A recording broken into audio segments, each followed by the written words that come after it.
un geste, ça peut détruire une vie.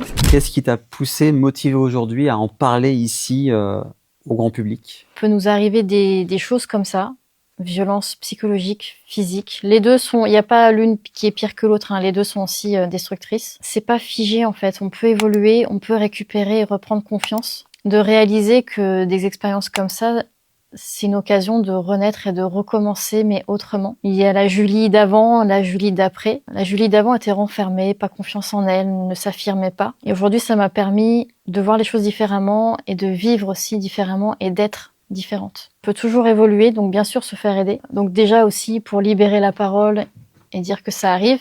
Dans l'autre sens aussi, les femmes peuvent être aussi maltraitantes. Quel conseil tu donnerais aux proches d'une femme ou de quelqu'un, de façon plus générale, victime de violence? Si des proches constatent qu'une personne vit des violences, c'est déjà d'être présent. Peut-être que la personne ne vous écoutera pas, elle sera dans le déni, mais d'insister et d'être présent et d'être là, d'attendre le moment où elle aura le déclic, parce que malheureusement, c'est que elle qui aura le déclic. Et pour après, une fois qu'elle part, c'est aussi pour ça que je témoigne aujourd'hui, parce que c'est aussi un sujet que dont j'entends parler partout, c'est ne pas nier ce qu'elle a vécu. Mais il faut pas nier, ni négliger, ni minimiser ce qu'elle a vécu, parce que même si c'est juste un mot, même si c'est juste un geste, ça peut détruire une vie. Donc aux proches, soyez là et juste admettez sa douleur, admettez sa souffrance. C'est pas d'en faire une victime non plus, c'est pas le but, mais juste de l'entendre et d'être présent en fait.